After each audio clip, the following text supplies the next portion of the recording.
Evelyn to Philip, March 21st, 1945. My sweet, there were 2 pieces of mail for me today. Your V-mail of 14 March and Milt's letter of 13 March. You ask one question, what my reaction is when Adele does something cute or smart. Frankly, honey, there isn't much of any reaction. I simply look upon her and wonder how anything like it could come from such a little person, that's all. She's constantly surprising me with her remarks. The other morning, Harry was teasing Diana with a piece of bread, and Adele remarked, "Stop teasing her, Harry," which made us all laugh. She was so deadly serious when she said it that you couldn't help laughing. I feel much better today than I've felt for almost a week, and I'm going to do my very best to get to bed as early as possible. I was so dead tired when I got to bed last night that I couldn't sleep. All this week I've been getting into work later than usual, and so far this week Mr. Bellet hasn't been in. He had a cold, and his brother, who is a doctor, suggested that he rest up for a few days. He may stay out the entire week, which is extra special good news for all his employees. Perhaps he does not realize it, but he's giving our nerves a rest too. He asked me to stop over to the house this evening so that he could go over the day's work with me, and I'm going over there for a little while when I finish this. Instead of the terrific heat which had been prevalent for the past few days, we had rain all day, and it became much cooler, just as the weatherman predicted.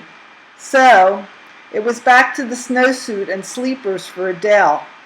Only last night I had changed her to seersucker pajamas. What goofy weather. You've heard me speak of Milt's girlfriend Sylvia several times.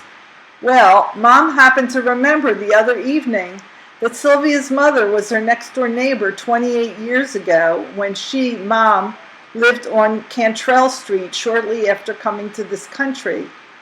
Did I hear you say something about this being a small world? By the way, the Browns' car burned in a fire that took place at the garage where the car is kept.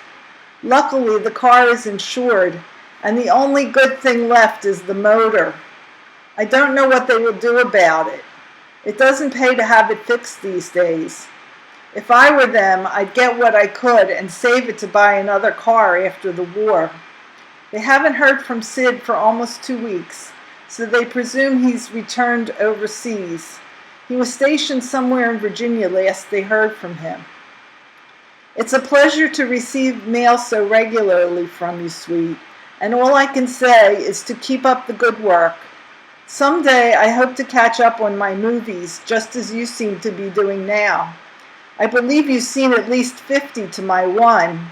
No kidding. I can't even remember the titles of the pictures you see, as most of them are not familiar to me. Seems like I've sort of lost track of movies somehow. Good night for now, baby. I'm so hungry for you, and I'd like very much to hold you very close and tell you just once more what I've been telling you all these years, that I adore you, my dearest one. Your Ev. Philip to Evelyn, 21 March 1945. Darling Chippy, today, the first day of spring, was a model of what a real spring day should be. The sun shone in a cloudless sky. The fresh breeze was laden with the fragrance of green growing things. However, I wasn't free to take a long ride through the countryside, or play ball, or do any of the things that such a day makes you want to do. I had plenty to do in the orderly room and was kept busy all day. This evening, in the line of relaxation, I had a choice between the movies or the dance, or both if I wanted to skip writing tonight. So I decided to make the first show, which would leave me time to write. Trouble is, I received no mail today, and after telling you all the latest news in yesterday's letter, I hardly know what to write about. I haven't started on the package of food yet. I'm contemplating taking it in with me next time I visit Bert and Evelyn. Everything looks and smells so appetizing that I can hardly restrain myself from sampling it. Wonder if it would be too much to ask you to send another just like it? Don't bother with the cigarettes. I get all I need, and don't go too far out of your way for candy either, honey. You might double up on any of the other items that possibly you can procure easily. Well, honey, what else can I tell you tonight? Any small talk I may be able to dream up would give you an entirely erroneous impression of what I am really thinking and feeling. But since you must know pretty well by now what goes on in my heart and mind, I won't repeat it in the limited space that's left.